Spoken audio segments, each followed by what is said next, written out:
शाहिद अमीन साहब, हुकूमतें जो होती हैं, जिस तरह डॉक्टर साहब ने भी बताया, उनका एक बड़ा कलीदी रोल होता है इन मामलात में। डॉक्टर साहब की बात काफ़ी हद तक दुरुस्त है कि कोऑर्डिनेशन का बहुत बड़ा गैप है, क्योंकि जब से पीटीआई की गवर्नमेंट आई है केपी में, तो हम देख रहे हैं कि सारा जो फोकस है वो है कि वफाकी हुकूमत को कैसे ख़त्म किया जाए, इस्लामाबाद पे कामयाब मार्च कैसे किया जाए। थ्रेड्स पहले भी रहे हैं, खैबर पख्तूनख्वा में लॉ एंड ऑर्डर की सिचुएशन कोई ख़ास बेहतर नहीं है, रिसेंटली जो कुछ हुआ आपके सामने है। इस वक्त क्या हालात हैं खैबर पख्तूनख्वा के, और अमन अमान की सूरत हाल को बेहतर बनाने के लिए खैबर पख्तूनख्वा की हुकूमत क्या इकदाम कर रही है? जी देखिए, जिस तरह के डॉक्टर साहब ने भी कहा और मैंने भी पहले अर्ज किया कि जी। मुश्किलात हैं। हम अगर देखें तो सूबे के जो जनूबी अजला हैं वहाँ पे खसूसन आप कोहाट और करक से जब आगे जाते हैं और बन्नू, लकी मरवत, डे खान, टांक और शुमाली जनूबी वज़ीरिस्तान, जनूबी वज़ीरिस्तान अपर, ये सारे जो एरियाज़ हैं वहाँ पे मुश्किलात हमें दिखाई देती हैं। और रात के वक्त खसूसन इन एरियाज़ में ट्रैवल करना भी मुश्किल होता है, और इससे पहले भी वहाँ मुश्किलात होती रही हैं। फिर कुरम की जो सिचुएशन है वो भी हमारे सामने है।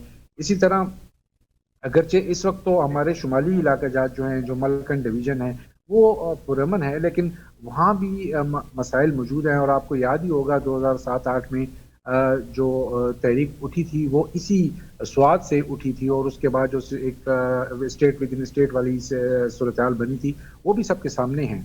तो इन हालात में यकीनन ये ज़रूरी हो जाता है कि हुकूमत खसूसी इक़दाम करे।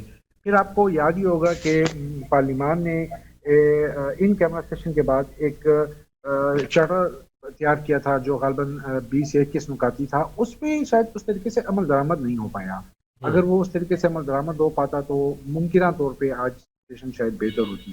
फिर साथ साथ आप जो बात की, देखिए इसमें तो कोई दो राय नहीं है, ये तो हमारे सामने की बात है कि मरकजी और जो सूबाई हुकूमतें हैं उनके दरमियान एक कोऑर्डिनेशन का हमें फ़र्क तो दिखाई देता है। क्योंकि अब तक आप देखें तो प्राइम मिनिस्टर साहब जो हैं वो पेशावर नहीं आए, केपी का उन्होंने दौरा नहीं किया। इसी तरह आप देखें तो और भी हमें मसाइल नज़र आते हैं। गो के गुज़श्ता दिनों जब अमन अमान के हवाले से सिचुएशन थी, इजलास था या एपेक्स कमेटी का इजलास हुआ, तो उसमें तो वज़ीर दाखिला मोहसिन नकवी साहब आए थे पेशावर और हम्म। उन्होंने शिरकत भी की थी। लेकिन उस तरीके से जो डे टू डे बेसिस पे एक कोऑर्डिनेशन होती है, मामलात को देखा जाता है, उस तरीके से मामलात शायद नहीं है।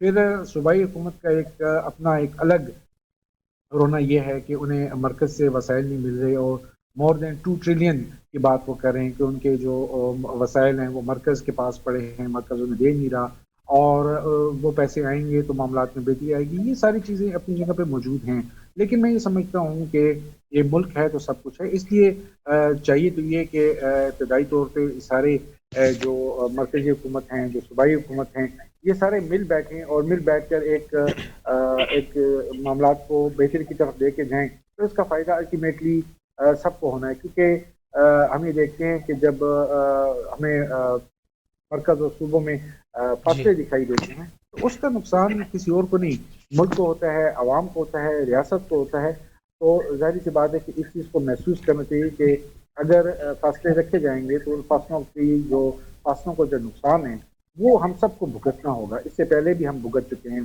2004-5 से जो सिलसिला दहशत गर्दी का शुरू हुआ था वो आप जानते ही हैं कि आते आते वो 2014 को जो मसाकर हुआ था, आर्मी पब्लिक स्कूल वाला, वो भी सबको याद होगा। पेशावर ने तो बड़े बड़े धमाके देखे, मीना बाजार ब्लास्ट देखा, चर्च ब्लास्ट देखा, खैबर बाजार ब्लास्ट देखा, जिसमें एक एक धमाके में 100 से ज्यादा लोग उसमें जी। शहीद हुए। तो ये सारी सिचुएशन हमारे सामने है। इन्हें मद्देनजर रखते हुए चाहिए कि जो सियासी मामलात हैं वो सियासत की मेज पे जाके हल किए जाए, लेकिन जो अमन अमान के हवाले से सिचुएशन है, जो दीगर अमूर हैं, उन पर बगैर किसी लगी रफ्ती के और बगैर किसी उसके मामलात को देखे बात करनी चाहिए ताकि हालात में बेहतरी आए।